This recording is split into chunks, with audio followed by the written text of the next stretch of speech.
Welcome, comic lovers. Old Comic Guy coming back at you with another haul. This one's from Monster Comics, which is where I get most of my books. These are not new books, and if you're ever in there, just tell them Old Comic Guy sent you. Also, if you're looking at their TNA show, just let them know that Old Comic Guy sent you. They'll be surprised and confused. They'll figure it out, though. It's all right. Yeah, so this is a haul from November. Most of it is out of the dollar bin, so we'll get going and I'll show you what I got. So Flash 231. This is volume 2, commonly called the Wally West volume, and ran from 1987 to 2020. 231 came out in 2007. This is the variant cover by Doug Brathwaite and Alex Sinclair. The writer at this time is Mark Waid, and the regular art was Daniel Acuna. It's good stuff. And of course, I love Wally with children. I think that's awesome. And then, of course, he puts aside these. He knows if they come in to put them aside. This one is incredibly rough, but that's okay. All-Star Squadron number 29. This is Roy Thomas, Jerry Ordway, so writing and art. In this, The Shining Knight is retelling a story from Leading Comics number 3, definitely loosely, so it is changed, to Winston Churchill, and it is a tale of the 7 Soldiers of Victory. So it's pretty awesome. I love when we get that those stories. So, and then I also picked up. He also had these. So All-Star Squadron number 31. I also have 32 here. Again, Roy Thomas. These are from about 1984. Rick Hoberg had come on from. Roy had worked with him on Captain Carrot and seen his work elsewhere, and then had wanted to work with him. And when Jerry was leaving, he was pushing for Rick to come over. So Jerry left and Rick came in. So this is Rick doing it. This is the first time the original Aquaman has been shown since the Golden Age. Again, the original Aquaman, I've shared this in previous, was not a destined ruler of Atlantis. In fact, he had nothing to do with Atlantis. He was the child of an undersea explorer.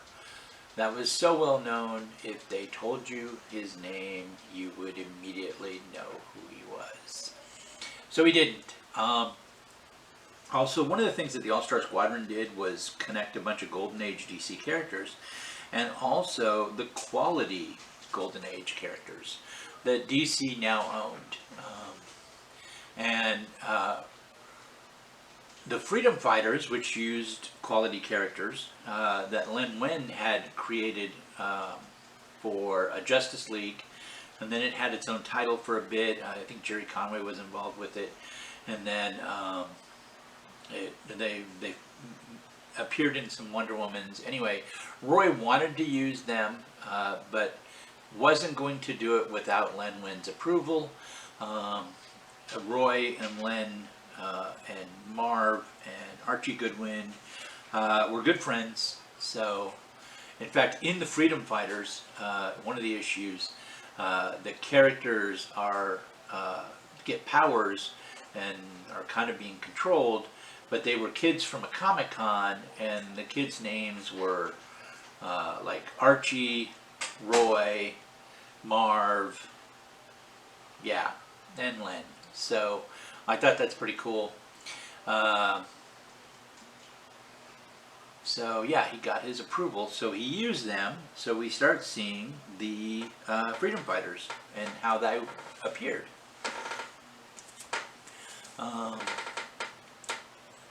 So in this issue, the original Freedom Fighters, the first ones, not the ones that Len had created, were made up, again, still quality characters. Invisible Hood, Miss America, of which there's like, everybody had a Miss America. So Quality had a Miss America, DC or National had a Miss America, and Marvel, Timely had a Miss America, so everybody had a Miss America. This is the quality version. Magno, the Magnetic Man, Neon the Unknown, the Red Torpedo, they all died in this issue. Yeah. Anyway, he puts those aside for me, and I love that he does that. He didn't put these aside, but when we were talking about those, he's like, oh, I have these others, but I don't think it's the same. I was like, oh. And he didn't remember what they were called, but we found them in the dollar books, and I was like, yeah, no, this is cool. So this is the Young All-Stars. This is the first issue. So the Young All-Stars ran from 87 to 89, about 31 issues plus an annual. The writer for all of them were Roy and Dan Thomas. Out of what I have, so I have 8 here. All 8 covers are Brian Murray.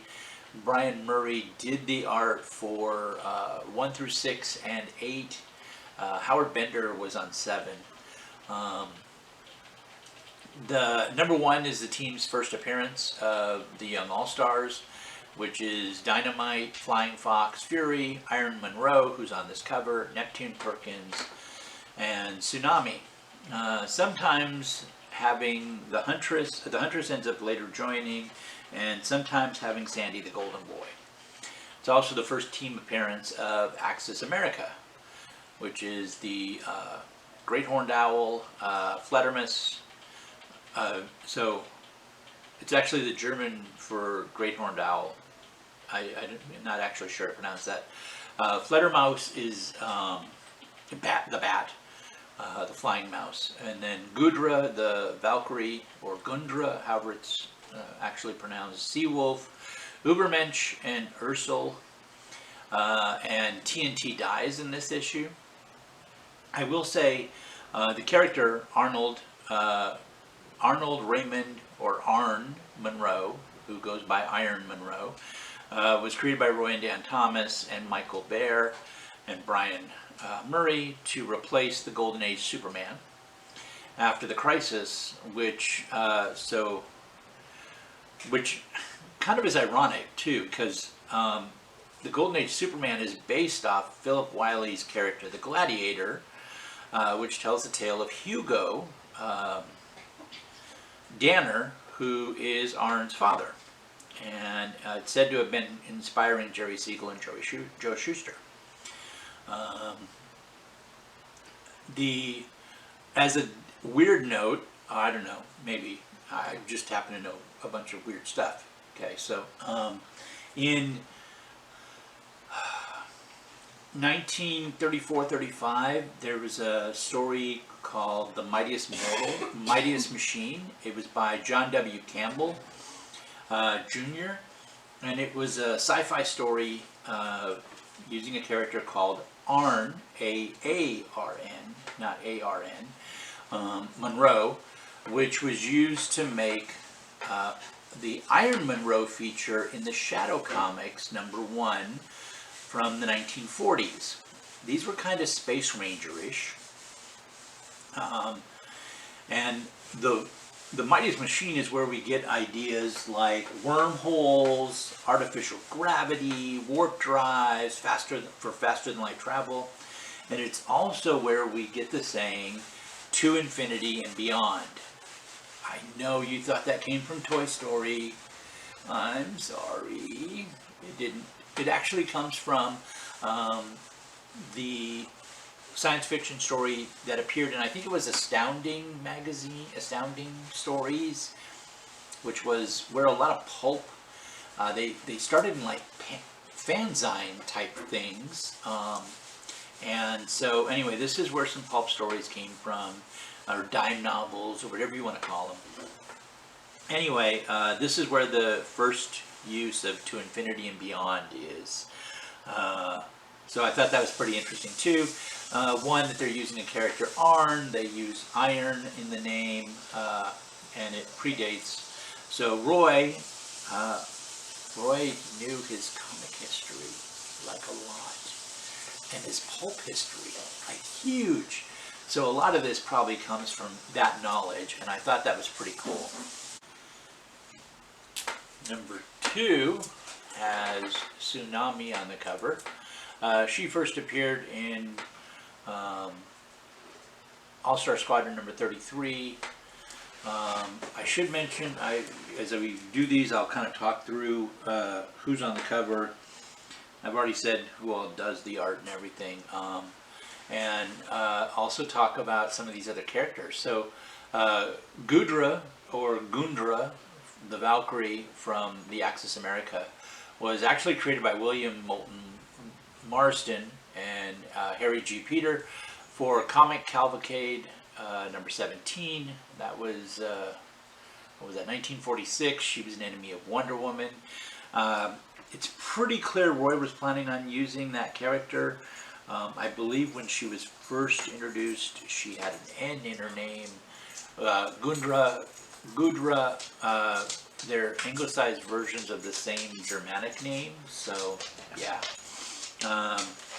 And while I only had one of the Arn Monroe cover, the Iron Monroe cover, and that was his first appearance, I have 2 of these. A couple of these he had 2 of, so I went ahead and grabbed both of them. Also, I should mention that the Axis America, Gudra was the Golden Age evil Wonder Woman. Die Großhorn Öl is the Great Horned Owl, Golden Age Batman. That actually doesn't translate right, technically, because the Great Horned Owl is an American animal. Owls are not, but the Great Horned one is. And I think the German has something Virginia in there because it doesn't translate. Fledermaus, which is obviously the Golden Age Robin. It means the bat. Technically was an opera by Johann Strauss II of the time frame, so pre-World War II opera, called Fledermaus, and it's pretty accurately known that Hitler thought higher of himself and attended opera on a regular basis, or thought well of operas and used it. Übermensch, which obviously is German for Superman, is supposed to be the Golden Age Superman. Seawolf is supposed to be the Golden Age Aquaman, or the counterpart to them, the evil counterpart of them. Usil, the Sun Archer, is the Golden Age Green Arrow counterpart. It's interesting, it's almost like they're the Squadron Supreme. Golden Archer, Amphibian, Hyperion, etc., Nighthawk. Yeah, so pretty, yeah. They're all just emulating Superman. The Flying Fox is a First Nation hero created to replace the Golden Age Batman as the good version. The first Flying Fox was actually created by Terry Gilkson, appearing in More Fun Comics, I think from issue 37 all the way through 51, 1938 time window to the 40s. He was a hotshot pilot. This one is, again, a First Nations mystical type hero. And I thought that was pretty cool. Again, I have 2 covers of that. One of these is better than the other. I want to be clear. They've seen some yellowing and everything else. The Flying Fox first appears in the first issue of Young All-Stars. Neptune Perkins here was created by Gardner Fox and Joe Kubert, first appearing in a Hawkman story in Flash Comics number 66 from 1945. His post-war career was modeled after Daniel Inouye, who was a World War II vet that became the senator for Hawaii. And Neptune did the same thing after the war.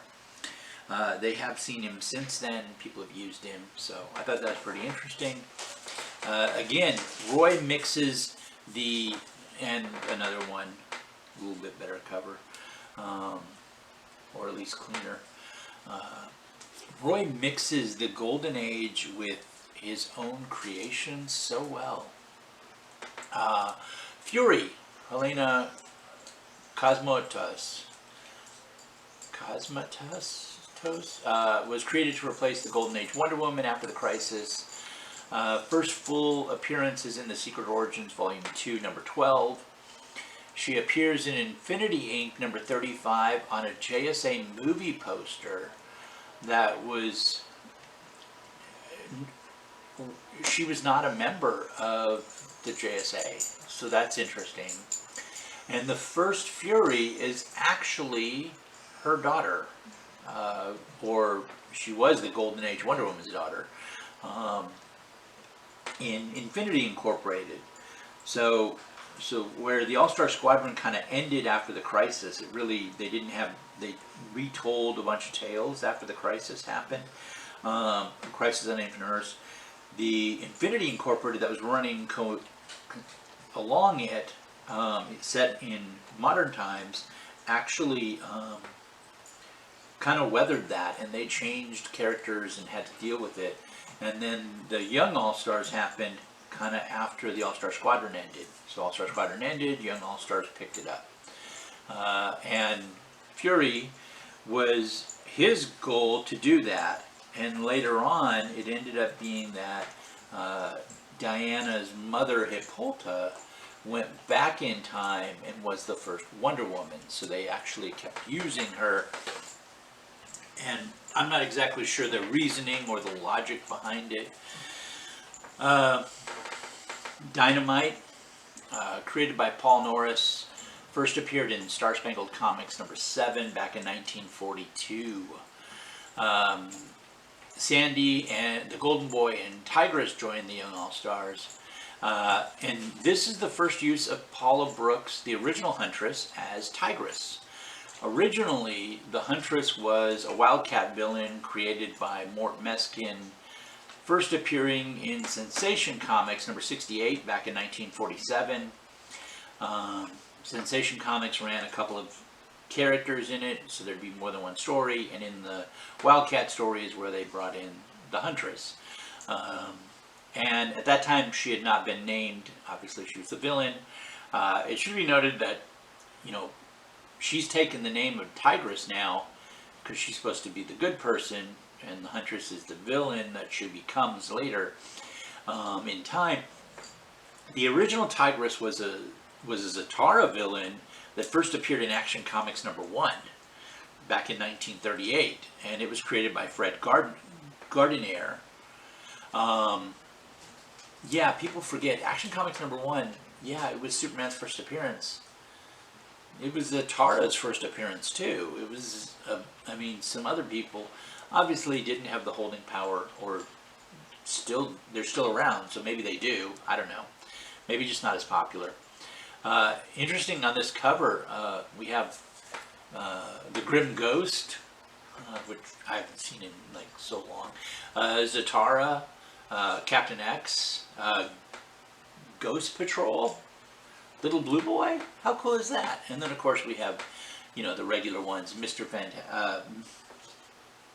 Terrific, Sargon the Sorcerer, and the original Red Tornado, Ma Hunkel. Thought it was pretty cool. I also got number 7. And again, these are all Bill Murray covers. And number 8, which is pretty awesome. And then, and again, those were all $1. And then Young All-Stars Annual number 1. This is from 1988. And everything's the same as before. So the interior art is Brian McMurray. The writer's the same, all that sort of stuff. The cover on this one is Michael Baer, and the editor is Mark Waid. So I thought that was interesting. And this is followed up, so the story ends here. It is a complete story, but it's interesting because they pick up with what happens in the future with some of these characters in Infinity Inc. Annual number 2. and it has the same kind of appearance, but from this other side. So I thought that was kind of from this side over here. So I thought that was interesting just to see. And again, I love those Golden Age characters. I also picked up The Eternals, Volume 4, which ran 2008, 2009. There were 9 issues in it. I didn't get all 9. The writer is Daniel and Charles Knopf. And then the art on 1 through 6 is Daniel Acuna, and he does the cover for 1 through 6. This one has the first appearance of Legba, who had been turned human, and he was Reverend Lester until he came to the knowledge of his eternal history. So introduction of a new Eternal. I thought that was kind of cool. But I got 1, 2, Makari and Circe, Athena, 3, 4, 5, and I hadn't read these. I just thought I like the Eternals. I read a few of the first couple series years ago, and I thought, when this came out, I wasn't that interested, or money was tight. However you want to think about it, probably money was tight. And number 6. And I thought, oh, I'll pick them up now for $1. Can't go wrong. Next, we have Avengers and Thunderbolts. This is from 2004. It was a 6-issue series written by Kurt Busiek and Fabian Nisses. The art's by Tom Grummett. Covers of 3 of the ones I got. Again, these were just dollar books in the dollar bins. 3 and 4 were Barry Kitson covers, and then 5 and 6 were Tom Grummett covers. So this is 3. I got 4. These are the Kitson covers, and then 5 and 6 are the Grummett covers. So again, this is a series I hadn't read, but I thought about reading, and I thought that would be kind of cool to read. Next, I have, oops, I did a bad boo-boo. These aren't in order. There we go. Okay. Next, I have Superman number 169. Technically, I got this because it's the Infestation story, which I had not read, from 2001. This is Superman Volume 2, number 169. So that's the first one where it first appears.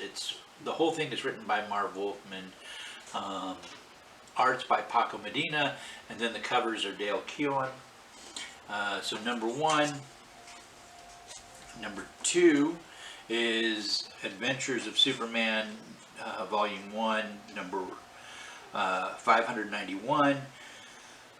Interesting thing about Adventures of Superman is it continued the numbering from Superman Volume 1 at about 424. And then Superman the Man of Steel, number 113. And then Action Comics 778 is where the 4-issue series, the 4-part series story ended. One of the reasons I didn't get it at the time, and one of the things I don't like that DC and Marvel does in some stuff with their X-Men books and stuff, is that to collect a story you have to buy all 4 titles of Superman or Batman or the X-Men or whoever. And for most of the collectors, that's not always feasible. So it is better if they don't do as many of those and just do them once in a while, but they do them regularly, like all the time. That was, again, all the time. So I kind of stopped getting those things.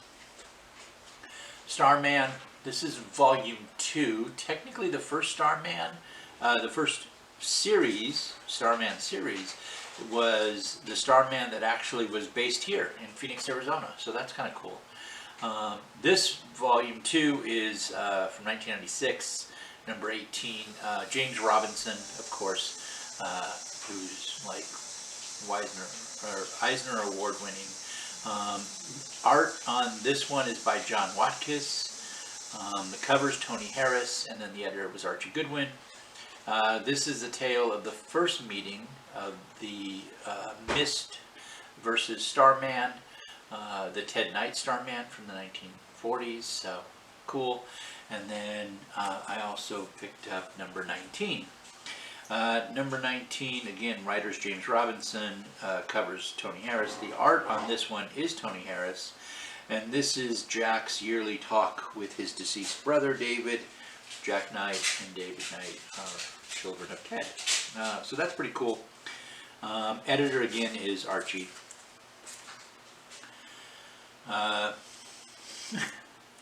Trinity of Sin, Pandora. It was, I think 14 issues. I didn't get all 14. They weren't in the dollar bin. So 2013, 2014, it's part of the new 52 stuff. The Trinity of Sin was created by Jeff Johns. Pandora, this new 52 Pandora, was created by Jeff Johns and Andy Kubert. The writer of the story is Ray Fawkes, and the art is Daniel Sampere. Covers Ryan Cook. So anyway, I picked up 1 and 2 and 3, and so Pandora is based on the myth, which most people know. She opened the box. The question is one of the other members of the Trinity of Sin. Somehow the question is now an immortal sinner instead of like Vic Sage or the dude with the mask. And Phantom Stranger, who I don't think they ever really defined who he was when his original creation way back in the day for Phantom Stranger #1. Who did that? Was that Lin? That might have been Lin Win. I'm not sure on that one, but it was originally created for that. In the new 52 telling, he is, or was, like, this is crazy, he was Judas. Like Judas Iscariot, the betrayer of Jesus of Nazareth, for 30 coins. And the 30 coins are his coin necklace that he wears. So as he either does something to repent, one of the coins falls off, supposedly. That's pretty crazy to make him, like, I don't know. Yeah, I don't know how I feel about that. You made him Judas, like, genuinely the betrayer. That's crazy. I also picked up number 3. Again, the Pandora stuff, she's trying to fix it, and I guess this is how she's going to fix it, at least in the new 52, right? I don't know how yeah. I wasn't a big fan of the new 52. I didn't collect a bunch of them. It works nice because they were, what were they? Like $3 books, and now I'm picking them up for $1. So, yeah, that's okay. The Helmet of Fate, Sargon the Sorcerer. This is the first appearance of the new Sargon the Sorcerer, who is a grandchild of the original. David is the grandson of John Sargent. The writer Steve Niles, art and cover Scott Hampton. I guess this was intended to lead to a new Dr. Fate series that never ended up happening, so that's kind of sad. I do love the Dr. Fate. I love seeing him around. I'm partial to Kent, but I love that they're all tend to be somehow related. I think that's kind of cool. Another series I did not collect when it came out. Money, whatever. Anyway, and for $1 though, finding them that way is kind of cool. Dynamo 5 ran for about 25 issues. This is number 8. From 2007 to 2009, I think is when they ran. The writer's Jay Farber, and the art is Mahmoud Asrar. They created him. The covers are all done by Mahmoud Asrar, and basically they come out of Noble Causes, which is another one of his characters, and Captain Dynamo is a great hero, but a very bad husband. So he's passed on, and he has a bunch of kids from different women. And so he's a and some of them aren't even human. So yeah. Anyway, these kids bond together and become Dynamo 5. So I have number 8, number 9, and it's them becoming together, working together. Number 10, number 11. I should say with dollar books, number 12. They're dollar books for a reason. Either they're in great shape, but nobody's interested in them. They don't sell in that place, wherever that may be, which can happen for sure. Or they are just not in good shape. They've had water damage or something to that effect. Number 13, number 14. But no matter what, this gives me an opportunity to read them. If I do like it, I can always go get better quality ones. Number 15. And then number 21. So sit down and have me a read at some point when things settle down. And then often I end up getting duplicates. I do. So I'll get some books at an antique store and be interested, but I haven't had time to catalog, put them in any sort of system at like an estate sale, an antique sale, antique store, a comic book store, whatever. And if I haven't had the chance to catalog them or even really look at them because of work and everything, I just put them aside. They end up in a box, and then because they're fresh in my mind, if I see them again somewhere else, I'm like, oh, those look cool, and so I'll buy them. And sometimes this works and I get some good quality ones, and then I usually get rid of the old ones. So this has happened. If you've watched the videos, you've seen this already. Sorry. But I picked up Countdown to Adventures from 2007 to 2008. It's the 8-issue series. This one has Adam Strange is the main story, and it includes Animal Man and Starfire. And then the backup story is Forerunner. The main story is written by Adam Beecher, and then Eddie Burrows is the art. And the backup is by Justin Gray, and the art's by Fabrizio Fiorentino. Covers are Ivan and Rod Reyes and Eau Claire Albert. This is number 1. Number 2 has JL Axis. We were just talking with the Young All-Stars with the Axis America. So everybody wants to do a Nazi version of the Justice League. Number 2, number 3. I did not get the whole series, so they were missing some in the dollar bin. So number 4, and then there's no number 5. I did get number 6, and 7, and number 8. And yeah, so basically what I'll do with these is I will put them together. I will choose the best, look at it, look them over really good, and find the best copy. I'll keep the best copy. Genuinely, I could have those in my collection. I just haven't gotten through cataloging everything. That is going to be some kind of ordeal. Anyway, I have, so this is, we're caught up through November with this comic haul, so that's great. I'm really trying to push these out, get caught up from that new job and just getting behind on stuff. A little overwhelming, but things are flowing along just fine this time around, and I should be able to get caught up, so I'm hoping to get caught up. This is from Monster Comics, local comic shop here in Tempe, Arizona.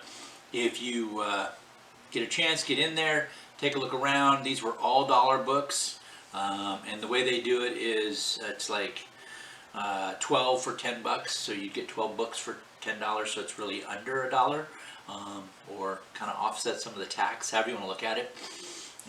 So a couple bundles of 12 is what I ended up purchasing. If you go into the store, just let them know the old comic guy sent you, and have a wonderful day. Be good to each other. I'll see you next time.